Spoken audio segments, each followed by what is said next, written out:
un nouveau thème. Et le nouveau thème, c'est le retour aux actes. Nous voulons retourner aux actes. Donc, nous voulons quitter la théorie, le blabla. Nous voulons retourner dans les actes, vivre les actes de Dieu. Vivre nous-mêmes les actes, être des chrétiens qui agissent, qui œuvrent. Nous voulons quitter la théorie, mais nous voulons vivre les actes de Dieu. Pourquoi? Parce que le Dieu que nous servons, à qui nous avons donné nos vies, c'est un Dieu qui agit, c'est un Dieu qui est dans les œuvres, c'est un Dieu, et c'est ça que Jésus est en train de dire. Mon Père agit, mais moi aussi j'agis.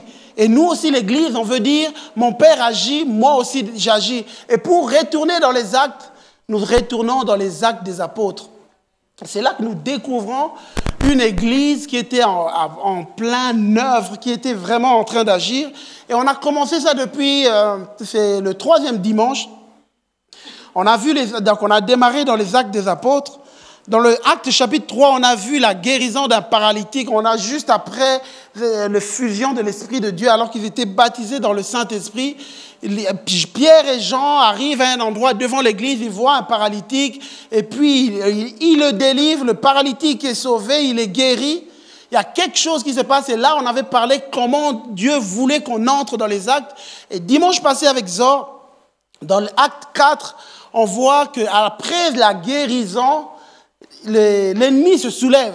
Et il utilise les sacrificateurs, tous ces gens, ils viennent, ils commencent à intimider l'Église. Et c'est ce qui se passe quand tu décides d'avancer avec Dieu.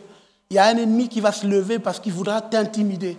Il voudra t'arrêter. Alors que tu as pris des décisions, tu veux marcher avec ton Dieu, tu veux évoluer avec ton Dieu, il y aura un ennemi qui voudra t'intimider. Et j'aime parce que, pas que j'aime que l'ennemi nous intimide, j'aime la réaction de l'Église. La réaction de l'Église, ils arrivent, ils arrêtent Jean et Pierre, on les emmène à un endroit pour les intimider. Et ce qui est assez, quand on lit dans Acte 4, il est dit, excédés de ce qu'ils enseignaient le peuple. Annoncé, donc les gens ils étaient excédés. Et c'est ce qui se passe quand l'ennemi voit qu'on avance, qu'on décide, on veut vivre les actes de Dieu, l'ennemi est excédé. Excédé de ce qu'ils enseignaient le peuple, annoncé en la personne de Jésus, la résurrection d'entre les morts, ils portèrent les mains sur eux, les mirent sous bonne garde jusqu'au lendemain, car c'était déjà le soir. On les a arrêtés, intimidation. Et c'est ça que l'ennemi veut faire dans vos vies. Il y a une sorte d'intimidation pour que vous vous taisiez, pour que vous arrêtiez d'avancer, pour que vous ne fassiez plus des pas avec Dieu. Une intimidation. Mais eux, j'aime. Quand ils voient toutes ces choses, et alors qu'on les menace, on les garde en prison, le lendemain, on vient les sortir, on les menace encore. Pierre et Jean décident d'aller vers le peuple. Et au milieu de leurs difficultés, au milieu des attaques, au milieu des tentatives d'arrêter par l'ennemi, l'Église décide de se lever dans la prière. On le voit se lever. Et ce matin, avant d'aller plus loin, j'aimerais dire à quelqu'un, ce n'est plus le moment de discuter ou quoi que ce soit, c'est le moment d'aller dans la prière. C'est le moment d'aller dans la prière. Et souvent, moi j'ai déjà entendu beaucoup de chrétiens qui disent mais on a déjà prié, pourquoi Dieu nous répond, pourquoi ceci? Ce n'est plus le moment de se poser ce genre de questions. Parce que quand tu poses ce genre de questions au fond de toi, tu reproches en fait à Dieu. Pourquoi tu ne fais rien? Parce que j'ai prié, pourquoi tu ne fais rien? Est-ce que vous savez que Dieu est intègre? On ne peut le reprocher de rien. Donc ce qui veut dire, quand tu as vu que tu as prié comme tu dis et que Dieu n'a pas répondu, ça veut dire qu'il y a des choses que toi tu n'as pas encore compris, il faut que tu comprennes. Dieu, lui, est parfait, il est intègre. Quand moi, et quand Dieu lui-même le disait, quand Jésus le disait, quand votre Père, si les pères terrestres, les parents terrestres peuvent donner à leurs enfants des choses quand ils leur demandent, pourquoi Dieu qui est un Père donnerait-il à ses enfants un serpent quand il lui demande du pain? Quand tu lui demandes quelque chose, il te donne. Quand tu ne l'as pas, ça veut dire qu'il y a quelque chose que tu as besoin de comprendre comment recevoir.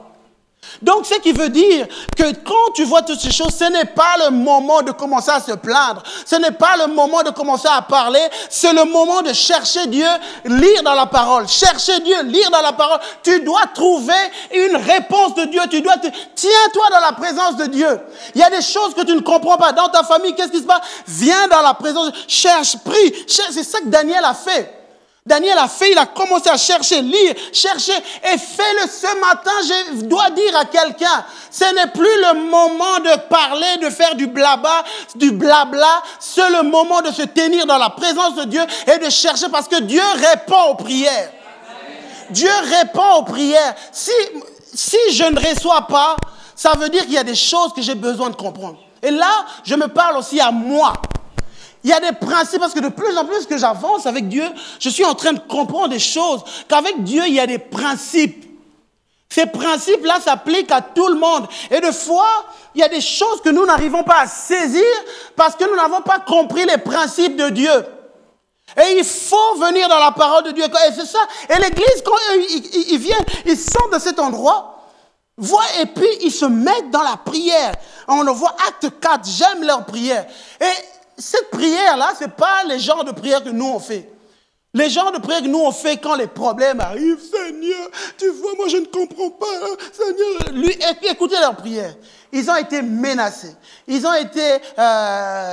on les a mis en prison. On a fait des choses contre eux. Ils arrivent, acte 4, ils se mettent ensemble. Et puis ils disent, Seigneur, vois leurs menaces. Sois attentif à leurs menaces. Donne à tes serviteurs d'annoncer ta parole en toute assurance. Ça veut dire que, je donne un exemple pour ramener un peu dans le cas ici.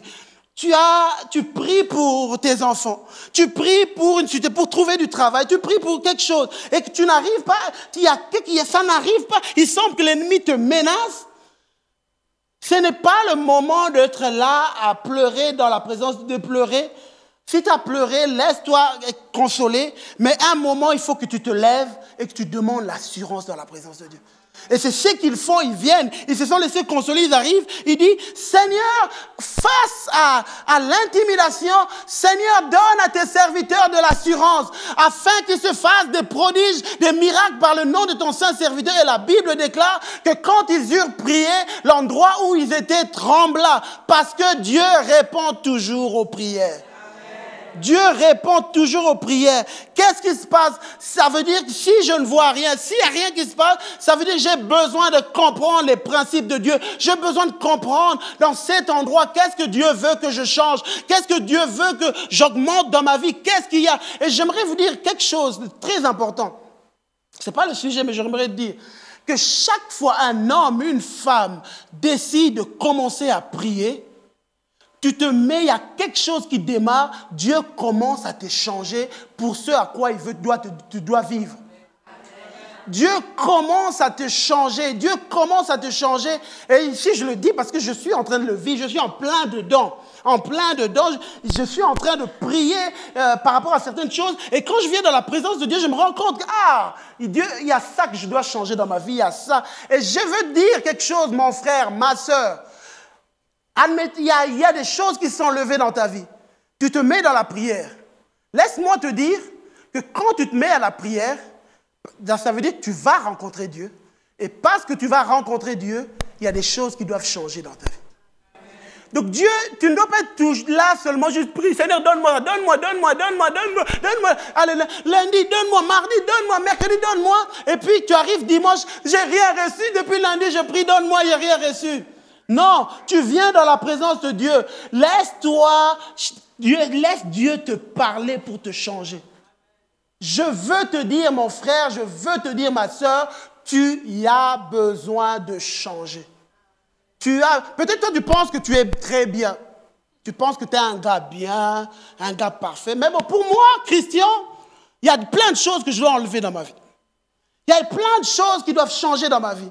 Parce que je suis un homme imparfait et chaque fois que je viens dans la présence de Dieu, je me rends compte qu'il y a des choses à changer. Et je viens, et quand tu viens, plus tu te laisses changer, plus tu vas accéder aux choses que Dieu a pour toi. Amen. Plus tu vas y accéder. Et ce matin, je veux vraiment encourager les gens, mes frères, laissons-nous changer par Dieu. Laissons-nous, l'Église doit être changée. L'Église doit être transformée.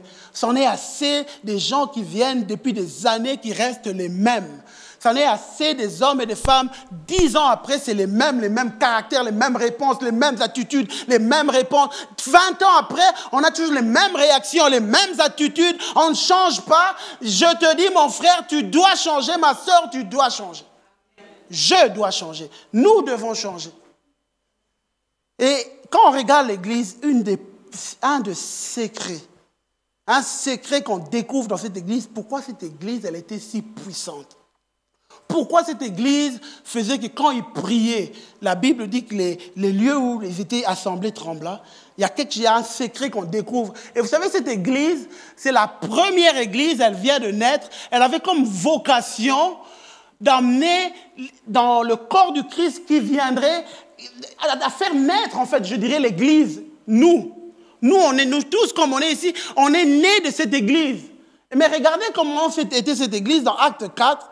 Il est dit, la multitude de ceux qui avaient cru n'était qu'un cœur, qu'une âme. Nul ne disait que ses biens lui appartenaient. Ah, il y a des gens qui ont peur. Oh, quoi? Qu'est-ce que Christ? Nul ne disait que son bien lui appartenait en propre, mais tout était commun entre eux. Avec une grande puissance, les apôtres rendaient témoignage de la résurrection du Seigneur et une grande grâce reposait sur eux tous. Vous savez, je ne sais pas si vous avez vu ce qui se passe, la conséquence. La multitude de ceux ils étaient juste un cœur, juste une âme. Ils étaient comme une seule personne. Vous savez que c'est ça le rêve de Dieu? Vous savez que c'est ça le rêve de Dieu, que l'Église, parole d'espoir, qu'on soit juste un seul cœur, juste une âme. Rassurez-vous, on n'est pas en train de demander aux gens de vendre vos biens pour qu'on vive tous ensemble. Rassurez-vous. Quand on ramène ça dans le contexte dans lequel eux ils vivaient, il fallait qu'ils fassent ça. Parce qu'ils étaient dans un temps où ils devaient vivre une persécution. Qu'est-ce qui se passait? Vous savez, la persécution, quand elle est arrivée, il y avait des gens qu'on faisait sortir de chez eux, qui perdaient tout. C'était un contexte où, on le voit jusqu'aujourd'hui, je ne sais pas si vous vous rappelez, il y avait un frère qui est venu d'Égypte, qui racontait ce qui s'est passé, il était en Syrie, ils ont perdu tout. Et là, ils étaient dans ce contexte où des gens perdaient absolument tout. Mais ces gens qui perdaient absolument tout, ils avaient une famille. Ils étaient un avec d'autres personnes. Et il y avait des gens qui vendaient leurs biens. Et puis les gens qui avaient tout perdu venaient être recueillis en famille dans l'église. Voilà pourquoi dans ce contexte, ils avaient besoin de faire ça. Mais ça, c'est juste l'aspect matériel qu'on voit. Mais il y a un esprit derrière que Dieu veut que jusqu'aujourd'hui l'église ait. Cette mentalité où on est un peuple, on est un seul cœur, on est une âme, on est des gens qui vivent ensemble, l'unité. Et moi je pense que Dieu veut restaurer dans le temps de fin qu'on est en train de vivre, Dieu veut restaurer l'unité, il veut restaurer sa puissance, il veut restaurer ses actes, mais il doit le restaurer dans une église qui a restauré l'unité. Qui a restauré. Il faut qu'on arrête de vivre chacun dans son coin. Moi, je crois vraiment, nous sommes dans le temps de la fin. Et je pense que l'Esprit est en train de parler à l'Église que des hommes et des femmes, nous devons retourner à un amour vrai pour les autres. Nous devons retourner à ce que nous marchons ensemble. C'est ça qui a fait la force de l'Église. C'est ça qui a fait la force de l'Église.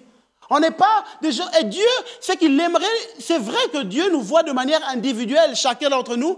Mais quand on se rassemble, Dieu veut voir un peuple ensemble. Pas des gens qui se disputent pour des bêtises, mais des gens qui savent régler les choses ensemble, qui avancent ensemble, qui s'aiment d'un amour vrai. Et c'est ça la force de cette église. C'est ça la force. Et j'aime bien parce que l'unité avait été basée sur une vie de simplicité. Acte 4, 46, il est dit, ils étaient chaque jour tous ensemble assidus au temple, ils rompaient le pain dans les maisons et prenaient leur nourriture avec joie et simplicité. Frères, sœurs, apprenons juste à être simples. Apprenons juste à être simples dans nos relations. Apprenons juste à être simples. Arrêtons d'être tout le temps compliqués. Tout le temps compliqués. Soyons juste simples, des gens simples. Simple dans nos relations, ne compliquons pas. Quand quelqu'un a dit quelque chose, n'essayez pas d'imaginer. S'il a dit ça, ça veut dire qu'il voulait dire ça. Non, il a dit ça, c'est ça. Je ne me réfléchis pas sur peut-être qu'il y avait quelque chose derrière. Ça, c'est dans le monde. Quand quelqu'un te dit A, ça veut dire A. S'il pensait autre chose, c'est son problème avec son Dieu. Moi, je prends A. Devenons des gens simples dans nos relations. Quand quelqu'un te dit quelque chose, ne va pas, il m'a dit ça, je pense qu'il pensait ça. Ah, Christian a prêché, il a dit ça, je pense qu'il voulait dire ça. Non, je ne veux rien dire derrière ce que je dis. J'ai dit des choses, apprenons à être juste simples dans nos relations. Et je crois qu'une des choses qui brise l'unité, qui brise le fait que les gens soient ensemble, on est devenu trop compliqué. Trop compliqué dans nos relations, trop compliqué. Soyons juste simples comme des enfants. Soyons simples avec les uns, avec les autres. Et vivons l'unité qui fera que la gloire de Dieu va éclater. Dieu aime quand ses enfants vivent dans la simplicité, dans l'amour ensemble. Ils se soutiennent, ils avancent ensemble. Mais il y a un ennemi qui est contre ça. Et on voit que l'ennemi, en fait, au début, il les attaque sur le plan extérieur. Il veut les intimider. Mais on va voir dans le chapitre 5, ce qu'on va voir aujourd'hui, l'ennemi ose s'introduire maintenant pour briser cette unité. Dans le chapitre 5, il fait la même chose. Dans le chapitre 6, on voit, il fait la même chose encore, mais d'une autre manière. Aujourd'hui, on va s'attarder sur le chapitre 5. Je vous avoue que je voulais sauter ce chapitre. Je ne me sentais pas à l'aise de parler de ça, et puis je pense qu'il faut qu'on en parle. Il faut qu'on en parle. Et donc, c'est une histoire que je n'aime pas beaucoup, mais il faut qu'on en parle. Actes chapitre 5, à partir du verset 1. Mais un homme du nom d'Ananias, avec Saphira, sa femme, vendit une propriété et retint avec le consentement de sa femme une partie du prix. Puis il apporta l'autre partie et la déposa aux pieds des apôtres. Pierre lui dit, Ananias, pourquoi Satan a-t-il rempli ton cœur au point de mentir à l'Esprit Saint et de retenir une partie du prix du champ? Et par la suite, quand vous lisez, vous continuez, vous allez voir, dès que Pierre va lui dire, le gars va expirer et puis va mourir. C'est effrayant. C'est vraiment, tu te dis, waouh, Dieu. Et puis sa femme arrive, la même chose. Pierre lui demande, est-ce que vous avez vendu le bien à tel montant? La femme dit la même chose que son mari avait dit. Et il lui dit, son mari, voici dehors des jeunes gens qui ont emmené le corps de ton mari. La même chose qui arrive à ton mari va t'arriver là, direct. La femme aussi est morte. Waouh! Et tu dis, comment peut-être qu'il y a des nouveaux quand vous dites, mais Dieu, il est dur, mais pourquoi il a fait ça? Mais en fait, quand on analyse l'histoire, finalement, on se rend compte que Ananias, c'est l'ennemi qui a voulu l'utiliser. Satan, en fait, a commencé à attaquer. L'incident d'Ananias et Saphira, c'est une attaque spirituelle de l'ennemi. C'est une attaque spirituelle. Et des fois, l'ennemi peut attaquer par des gens de l'extérieur, mais des fois, l'ennemi peut utiliser des gens charnels dans l'église pour briser l'unité, pour briser l'amour, pour briser la simplicité. Et c'est quelque chose de très important qu'il faut faire attention, qu'il faut traiter. Et c'était important pour Dieu de le traiter immédiatement parce que cette église avait comme vocation, que je vous ai dit, de faire naître l'église qui est nous aujourd'hui. Et si dès le début, l'église, elle était naissante, elle venait de démarrer, si dès le début, c'était introduit de l'hypocrisie, toutes ces choses, nous ne serons pas nés. L'église ne serait pas née. Il fallait dès le début une église qui laissait l'Esprit de Dieu agir. Et au travers de cette histoire, il y a deux choses que j'aimerais parler ce matin. Quand l'ennemi attaque de l'intérieur, l'ennemi jette une mauvaise sémence dans les cœurs. Premier point. Deuxièmement, l'ennemi fait naître des actes de ténèbres. Et c'est quelque chose, moi je pense que Dieu veut attirer notre attention. Mon frère, ma sœur, tu n'es pas à l'abri d'une mauvaise sémence de l'ennemi dans ton cœur. Pour devenir un objet de destruction, un objet qui va détruire. L'ennemi peut t'utiliser pour détruire l'église, parole d'espoir. L'ennemi peut t'utiliser pour détruire ton couple. L'ennemi peut t'utiliser pour détruire ta famille, détruire tes enfants. Chrétien, mais qui détruit sa famille. Chrétien, qui détruit ses enfants. Chrétien, l'ennemi peut t'utiliser. L'ennemi peut t'utiliser. Et comment il va faire? Il va jeter une mauvaise sémence. Il va jeter une mauvaise sémence, il va jeter ça. Et ce matin, l'ennemi jette une mauvaise sémence. Le contexte, pour revenir dans le contexte, on voit dans Acte 4, en fait, ce qui se passait. Acte 4, car il n'y avait parmi eux aucun indigent. Tous ceux qui possédaient des champs ou des maisons les vendaient apporter les prix de ce qu'ils avaient vendu, le déposer aux pieds des apôtres. Donc quand ils avaient vendu leur maison, personne ne leur demandait de faire ça. Il y avait des gens qui avaient à cœur, ils se rendaient compte qu'il fallait faire quelque chose, ils allaient vendre leur maison, et puis ils venaient qu'est-ce qu'ils faisaient? C'était quelque chose de public. Ils venaient, ils déposaient ça aux pieds des apôtres. Ils déposaient, et puis la Bible dit, et l'on distribuait à chacun selon qu'il en avait besoin. Donc ça veut dire que quand quelqu'un venait déposer, tout le monde le remarquait, tout le monde se rendait compte que waouh, c'est un frère bon, un brave. Et d'ailleurs, la Bible tire maintenant l'attention. Joseph, surnommé par les apôtres Barnabas, qui signifie fils de l'exhortation. Barnabas, c'est celui qui était allé chercher Paul et qui a sorti Paul de l'ombre, en fait, et puis a commencé à marcher avec Paul. Barnabas aussi, lui, originaire de Chypre, il avait un champ, il a décidé de le vendre, et puis il est venu déposer cela aux pieds des apôtres. Et là, il était honoré, tout le monde s'est rendu compte que, waouh, Barnabas, merci pour ce que tu fais pour l'Église. Et puis là, Ananias et Saphira ont vu ça. Ils ont vu qu'il y avait un homme qui était honoré. Personne ne leur a demandé de vendre leur maison. Ils avaient le droit de continuer à vivre avec ça, mais ils ont décidé, je ne sais pas ce qui s'est passé, on ne sait pas, ils ont décidé de vendre leurs biens.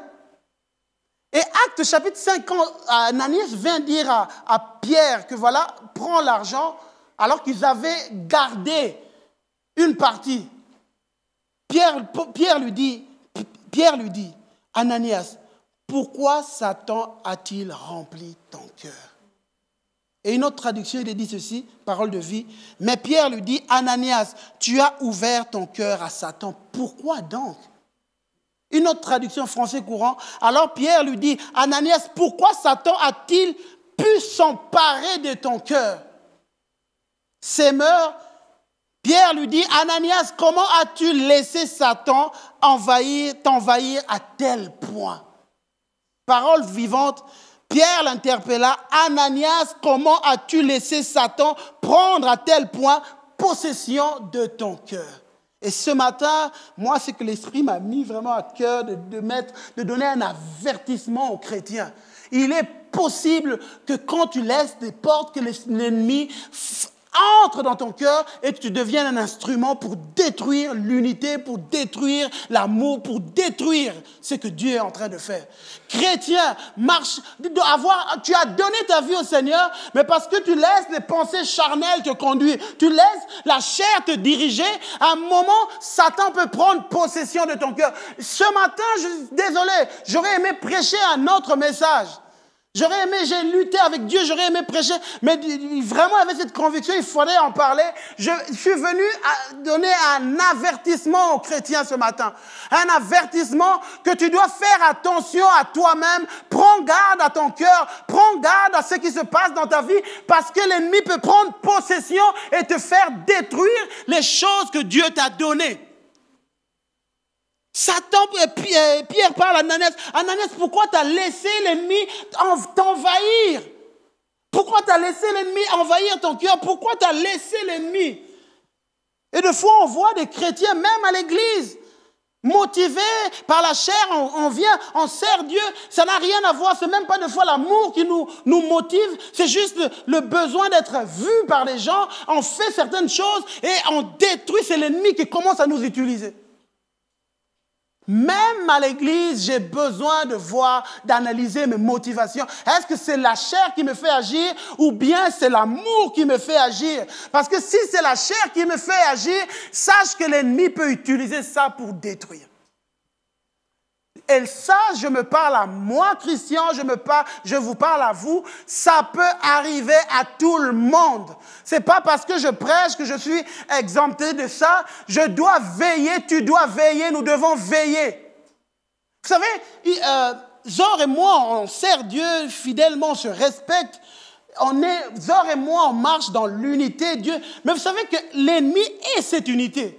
L'ennemi est cette unité, et comment est-ce qu'il peut détruire cette unité?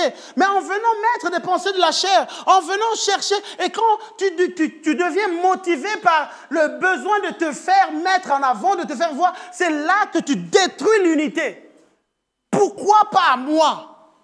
Pourquoi pas moi? Pourquoi tel a reçu de l'honneur? Pourquoi pas moi? Pourquoi ceci? Et puis, il y a une jalousie qui se crée. On devient un instrument entre les mains de l'ennemi. Et ce matin, Dieu te parle. Dieu te dit, fais attention. Fais attention à ce que tu laisses dans ta vie. Et il y a des couples qui peuvent être divisés comme ça à cause de ça. Il y a des familles qui peuvent être divisées. Il y a des choses. Fais attention.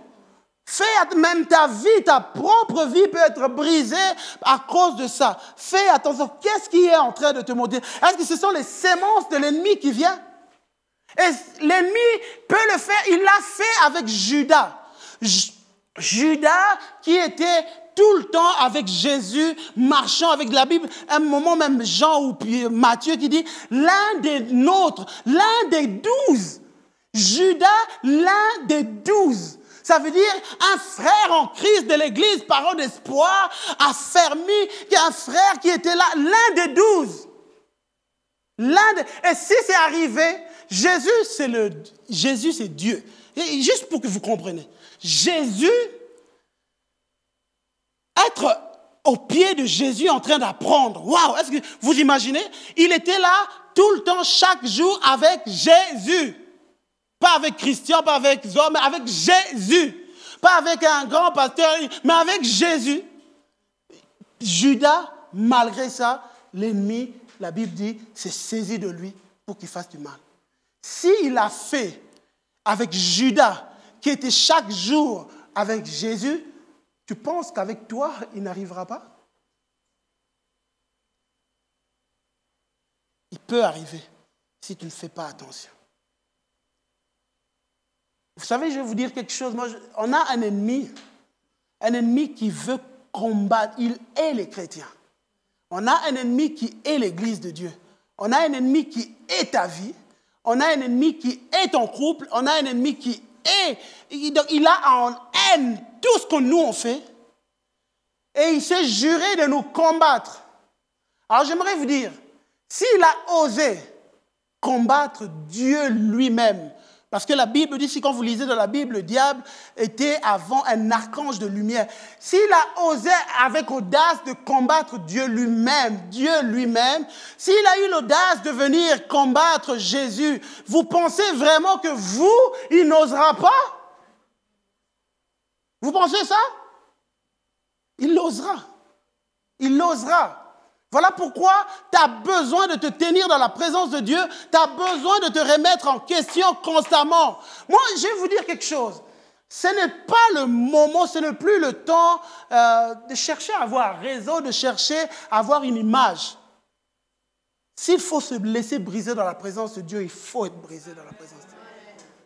S'il faut venir au pied de Dieu, moi je m'en fous de ce que vous pensez de moi. Je veux que Dieu ait une bonne opinion de moi et parce que je ne veux pas me laisser avoir par ce matin, j'étais en train de prier par rapport à ça. Je priais, je disais, Seigneur, je te prie jusqu'à la fin de mes jours, jusqu'au jour où je quitterai cette terre, que je sois quelqu'un qui soit gardé en toi. Garde-moi humble. Si des moments où tu penses qu'il est bon que tu m'arrêtes pour que je ne sois plus orgueilleux, Seigneur, fais-le, mais je veux toujours avoir un cœur pour toi. Et des fois, nous sommes tellement omnibulés par nous-mêmes, moi. Et on est là dans l'église en train de faire 1001 choses et on oublie, on n'est plus ce que Dieu veut qu'on soit. Mais on a perdu, mais parce qu'on fait 1001 choses dans l'église et puis finalement à un moment, l'ennemi vient se saisir de nous et on détruit tout sur notre passage, on ne se rend pas compte. Je ne veux pas que ça m'arrive, je ne veux pas que ça t'arrive. Et je déclare que ça ne nous arrivera pas. L'église, parole d'espoir, marchera dans l'unité. Ton couple marchera dans l'unité. Ta vie, tu deviendras quelque chose de bien parce que tu vas apprendre à te laisser changer par Dieu. Tu vas te laisser changer par Dieu. Et Pierre dit à Ananias dans Acte 5, lorsque tu l'avais, ne demeurait-il pas à toi? Mais pourquoi tu as décidé de le vendre? Mais c'était ton bien à toi, il était à toi. Et après la vente, le prix n'était-il pas à toi? Mais il était à toi. Donc, au fait, personne ne lui avait demandé de le faire. Donc, il pouvait garder son bien, il allait être bien avec Dieu. Et il pouvait vendre son bien, garder l'argent. Il allait être bien avec Dieu, mais il décide, moi, je vais aller donner aux pieds des apôtres. Tout le monde verra comment je suis un homme bon. Et là, il vient, et puis Pierre lui dit, mais comment as-tu mis en ton cœur une pareille action? Une autre traduction, s'il n'avait pas été vendu, ne te resterait-il pas? Et après l'avoir vendu, n'avais-tu pas le droit de disposer du prix? Comment as-tu pu former dans ton cœur un projet pareil? Et j'aimerais vous dire, peut-être il y en a qui ne comprennent pas cette histoire, qui pensent que Dieu était fâché parce qu'on ne lui a pas tout donné. Dieu était fâché, il a dit, non, ça n'a rien à voir. Le problème, c'est qu'il pouvait ne pas vendre ces choses, il allait le garder pour lui. Dieu veut que tu sois béni. Dieu veut que tu avances. Mais Dieu hait qu'on se moque de lui. Et c'est ça qu'il a fait. Et là, son seul but était qu'on voit.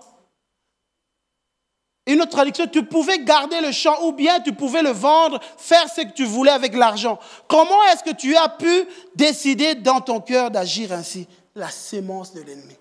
Et ce matin, il y a un avertissement que Dieu te lance.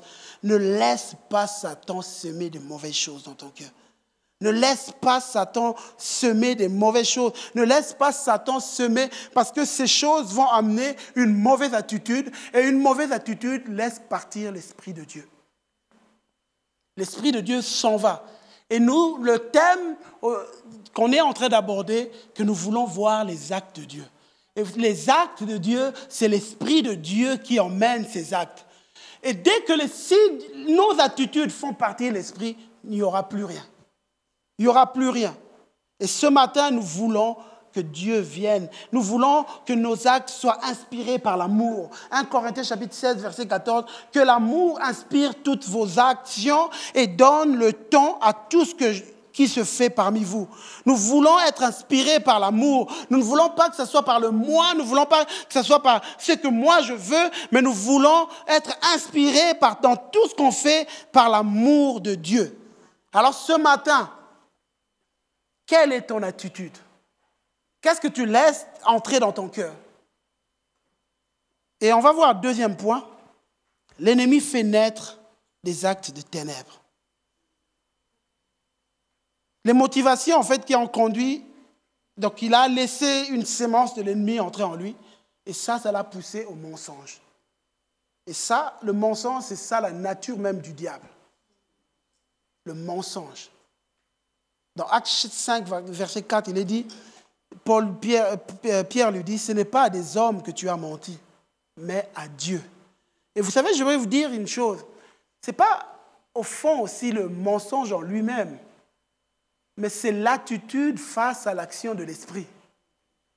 L'attitude face à l'action. En fait, ils étaient tous dans un endroit où l'esprit agissait. Et quelqu'un qui décide, en fait, ils ont pris le temps de discuter avec sa femme, de prendre une décision. Ça veut dire que, et laissez-moi vous dire que chaque fois qu'une personne décide de faire une mauvaise chose, Dieu ne reste jamais le bras croisé en train d'attendre. Quand tu es dans le secret en train de décider à faire de mauvaises choses, vous savez qu'est-ce qui se passe? L'esprit vient te dire, laisse, ne le fais pas. L'Esprit vient te dire, il te parle. Écoute, ne fais pas. L'Esprit te parle. Et qu'est-ce qu'ils ont fait? Ils ont méprisé la voix de l'Esprit.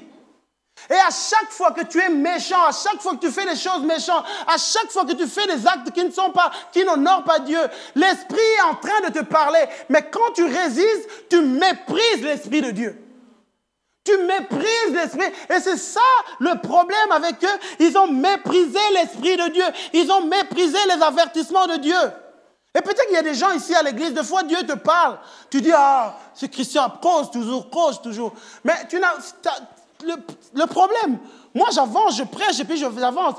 Mais tu mets ta vie en danger. C'est ta vie, hein. C'est ta vie. On se retrouvera chacun à rendre des comptes devant Dieu pour sa vie. C'est vrai. Moi, j'ai des responsabilités face à ma vie. J'ai des choix et tu as des responsabilités face à ta vie et tu auras à rendre des comptes devant Dieu pour ce qui est ta vie. Et donc, quand Dieu te parle, peu importe l'instrument que Dieu utilise, peut-être que tu trouves que je ne suis pas un bon messager, mais peu importe. Mais si, peut-être qu'il y a une petite chose que tu as entendue qui vient de Dieu, que tu as méprisé ça, c'est Dieu que tu méprises. Et c'est pour cela, Pierre lui dit, ce n'est pas aux hommes que tu as menti, c'est à Dieu. Ce n'est pas aux hommes. Et j'aimerais m'adresser à des gens qui vivent dans le mensonge, dans l'hypocrisie. Ce n'est pas aux hommes que tu mens, c'est à Dieu. J'aimerais m'adresser à des gens qui vivent dans des choses cachées, qui ont des choses cachées, qui pensent mentir aux hommes, qui pensent mentir aux gens autour d'eux. Ce n'est pas aux hommes que tu mens, c'est à Dieu que tu mens. C'est à Dieu que tu mens. Tu mets ta vie en danger. Et j'aimerais vous dire, la conséquence du péché, c'est la mort. Le salaire du péché, c'est la mort, c'est la mort. Et peut-être qu'il y a des gens qui disent, ah, mais j'ai fait ça, il n'y a rien qui m'est arrivé. Et même, j'aimerais vous dire, quand l'esprit se retire, vous ne vous rendez même pas compte, mais la mort est entrée. Voilà pourquoi David, quand il pleurait, il disait, Seigneur, ne me retire pas ton esprit. C'est la mort. Vous savez, j'étais en train de lire, moi, au commencement, dans Genèse 1, quand Dieu avait dit à Adam et Ève, si vous mangez de ce fruit, vous mourrez. Vous savez, j'étais en train de demander à Dieu. Je dis, mais Seigneur, finalement, quand on lit, ils ne sont pas morts. C'est comme si le diable avait raison, parce que le diable avait dit, non, vous ne mourrez pas. Et je me disais, mais Seigneur, mais c'est comme si tu avais menti, mais c'est comme s'ils étaient pas... Dieu m'a dit, non, ils sont morts, effectivement. Regarde, lis. Et puis j'ai relu, j'ai lu. Et puis à un moment, Dieu a attiré mon attention. Vous savez, à un endroit, il est dit, tout d'un coup, ils se sont rendus compte qu'ils étaient nus. Comment se fait-il qu'avant, ils ne se rendaient pas compte qu'ils étaient nus? Pourquoi? Et Dieu m'expliquait. Parce qu'ils vivaient dans une autre réalité, la réalité de l'esprit. Vous savez, Dieu, il n'est pas physique, Dieu est esprit. Et avant le péché, eux, ils vivaient dans la réalité de Dieu, dans la réalité spirituelle. Ils étaient en contact avec le Dieu qui est esprit. Et ils étaient tellement dans cette réalité qu'ils n'étaient pas conscients de leur réalité physique. Donc du coup, ils ne se rendaient pas compte qu'ils étaient nus. Parce qu'ils étaient dans une autre réalité, la réalité de l'esprit. Et dès l'instant où ils ont mangé le fruit, ils sont morts en esprit et paf, ils étaient dans la réalité physique. Et là, ils se sont rendus compte. Et Dieu m'a dit, leur esprit était mort à ce moment-là. Waouh! Je disais, mais Seigneur, c'est ce qui se passe avec beaucoup de chrétiens. Avec beaucoup de chrétiens, ils osent défier Dieu. Ils osent faire des choses et ils pensent qu'ils vont continuer. Mais la vie, s'en est allée d'eux. La vie les a quittés, la vie les a quittés. Et voilà pourquoi c'est important que les gens reviennent à Dieu. Parce que non seulement que la mort est venue, mais tu vas communiquer la mort. Et c'est ça que... Et pour ça, quand le mensonge est entré, on voit Ananias et Saphira tomber, morts. Ils ont menti. Dieu... Chaque fois qu'on honore plus nous-mêmes, c'est on méprise Dieu. Voilà pourquoi Jésus même dira, personne ne peut servir 2 maîtres à la fois. Car où tu détesteras le premier, tu aimeras le second. Où tu t'attacheras au premier, tu mépriseras le second. Si tu es ton propre Dieu, tes pensées, ton opinion, c'est ton propre Dieu. Les choses doivent être faites comme moi je le pense. Ça ne sera pas autrement, c'est comme ça. Moi je pense ça. D'ailleurs, je trouve que dans l'église, c'est n'importe quoi. Ils doivent faire des choses de cette manière parce que toi, c'est toi, ça doit être fait comme toi tu veux. Si tu es ton propre Dieu, tu mépriseras Dieu. Et même à un moment, Dieu voudra te changer, tu mépriseras ça. Tu vas mépriser ça. Parce que ce qui compte, c'est toi, d'abord moi. D'abord moi. Et ce matin, Dieu dit, si nous voulons rester dans l'unité, il faut qu'on apprenne à renoncer à notre moi, à changer de Dieu et que lui seul devienne le Seigneur et le Maître. Lui seul devienne celui qui décide dans ta vie. Lui seul te dit, quand il te dit non, tu te soumets. Quand il te dit oui, tu y vas. Quand il te dit mon fils, tu n'es pas... Et quand il y a des gens, ils demandent à Dieu et puis ils ne reçoivent pas, ils se plaignent. Mais en fait, ça veut dire qu'ils défient encore Dieu. Il défie encore Dieu. Mais Dieu veut que tu te laisses, que tu comprennes qui il est, qu'on laisse Dieu être le Seigneur, le Maître, le Dieu l'unique. Et alors que tu le fais, tu vas entrer, tu vas apprendre à honorer Dieu dans ta vie. Et Paul disait aux Galates, ne vous faites pas d'illusions sur ce point. Dieu ne se laisse pas traiter avec mépris. Il ne permet pas qu'on se moque de lui. On récolte toujours ce qu'on a semé. Si nous voulons vivre les actes de Dieu, apprenons à ne pas laisser que l'ennemi mette des mauvaises semences. Apprenons à apprendre vraiment à laisser Dieu être le seul Seigneur dans nos vies. Vous savez, moi je me suis converti en 1992. Moi, quand je me suis converti, c'était vraiment à Kinshasa, c'était une période de réveil, c'était vraiment un temps de réveil. Moi, je me rappelle, au début, donc, nous, je me suis converti, on allait dans l'église, et on faisait des choses qu'il n'y avait pas avant. On arrivait à l'école. Moi, à l'époque, quand je me suis converti, j'étais encore à l'école. Et on allait à l'école, on décidait de faire une action. Après les cours, on a invité des gens, on veut faire une action d'évangélisation. Et je me rappelle, la présence de Dieu, elle était tellement forte parce que c'était un temps de réveil. Je me rappelle une des réunions qu'on avait faites, la présence de Dieu, elle était tellement forte que c'est des choses que je ne vois pas souvent. Mais à l'époque, c'était quelque chose qui arrivait souvent. On arrive, et puis le frère qui était censé prêcher arrive, il commence à chanter, il lève juste la main. Il y a une telle présence qui envahit les gens. Je me rappelle, on avait même la chair de poule, il y avait la présence de Dieu, elle était tellement manifeste et évidente que quand le frère fait ça, les gens qui étaient des possédés ont commencé à tomber. Il y a des manifestations qui ont commencé à se faire. On regardait à gauche, à droite, il y a des choses qui se passaient. Et puis on a commencé à délivrer des gens. Il y a des choses, la main de Dieu était tellement forte. Et puis, je me rappelle même, pour la petite histoire, nous, on était dans une salle, mais il y avait une salle de tâches. En haut, il y avait un garçon qui était en train d'étudier. Mais ce garçon avait fait des pactes pour pouvoir être fort, tout ça. Et quand nous, on était en bas en train de prier, l'Esprit de Dieu avait tellement envahi le bâtiment que lui qui était en haut, il n'était même pas avec nous. Il était saisi par l'Esprit de Dieu et les démons ont commencé à se manifester dans sa vie. Et puis, il a commencé à casser les vitres là en haut. Nous, on ne savait pas ce qui se passait, on était en bas. Et pendant qu'on priait, le directeur est venu, on était en prière, les yeux fermés, et puis on voit quelqu'un qui entre, ça suffit. Et puis, on nous fait sortir, on était jeunes, très jeunes. On prend nos gens qu'on était en train de délivrer, on les sort, on porte, on sort avec eux. On sort avec eux, on va dans une maison à côté pour continuer l'œuvre de Dieu. Et Dieu a délivré, Dieu a fait des choses. Je me rappelle, ça c'était un samedi, le lundi, on revient, le directeur nous convoque. Qui étaient les organisateurs convoqués? Venez dans mon bureau. Et donc j'étais parmi les organisateurs, on se lève. Et moi, je me rappelle maintenant, quand on allait vers le directeur, on passait devant les classes. Moi, je me sentais comme Pierre et Jean, on va nous persécuter.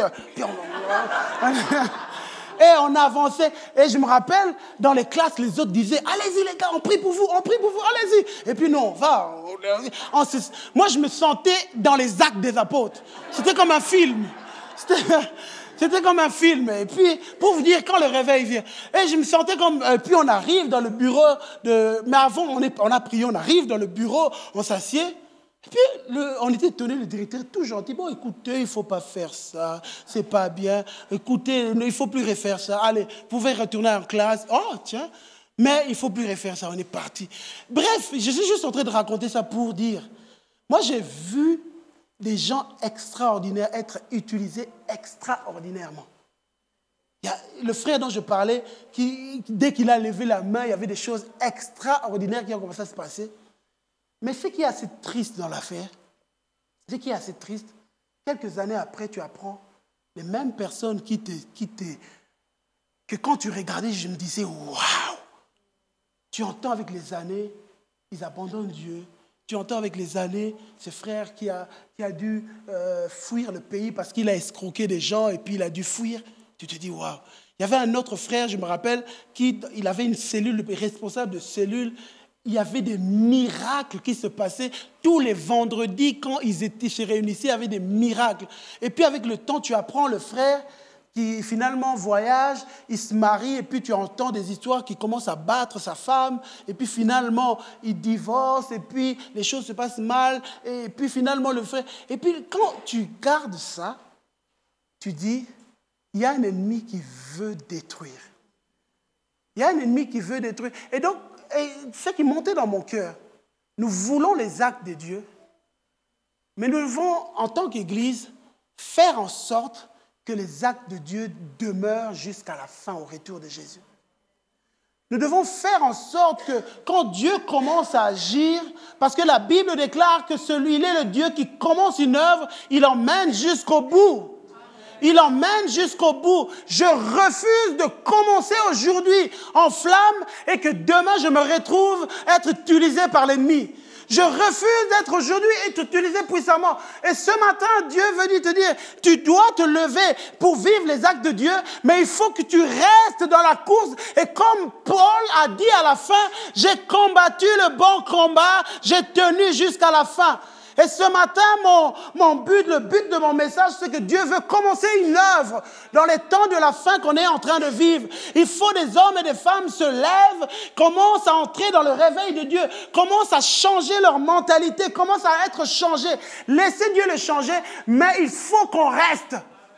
Il faut qu'on reste jusqu'à la fin. Je refuse que l'ennemi vienne me voler, qu'il vienne voler mes enfants, qu'il vienne détruire ma vie. Je veux rester jusqu'à la fin. Qui veut s'associer avec moi, dire, je veux rester jusqu'à la fin? À la fin. Et ce matin, je veux te dire que quand tu te lèves, il est temps que tu te lèves. Ta prière peut changer les choses. Ta prière peut changer ta vie. Ta prière peut changer ta vie, ta prière. Arrête de dire tout le temps, j'ai prié, j'arrive. Non, la prière, ça veut dire que tu dois comprendre les principes de Dieu. Laisse-toi être changé. Ôte de toi les mensonges de l'ennemi, les sémences de l'ennemi et entre dans la vérité de Dieu. Ce matin, alors que les musiciens vont venir, on va venir ce matin, on va dire, non, Seigneur, moi je veux vivre tes actes. Je veux vivre tes actes, je veux me laisser transformer, je veux vivre quelque chose, mais je veux rester là. Tout à l'heure, on a reçu une prophétie que tu as du prix aux yeux de Dieu. Ne cherche pas à devenir quelqu'un d'autre que tu n'es pas. Nous tous, comme Zor l'a dit la semaine passée, l'unité ne veut pas dire que conformité, quand nous tous, on doit être pareils. Vous tous, vous ne devez pas être des orques, vous ne devez pas être des chrétiens, tu dois être toi-même. Ce matin, il y a un appel à devenir toi-même, mais un toi-même vivant, un toi-même transformé par Dieu, un toi-même, tu dois vivre ton plein potentiel. Dieu a quelque chose pour toi et je veux te dire quelque chose ce matin, tu vas le vivre. Tu vas le vivre, tu vas voir comment ta vie va être transformée, tu vas voir comment Dieu va faire des grandes choses dans ta vie, tu vas le voir, tu vas le vivre. Et ce matin, il faut juste que tu viennes dans la présence de Dieu. On va se courber dans la présence de Dieu. Alléluia. Et mon appel ce matin, alors qu'on est dans la présence de Dieu,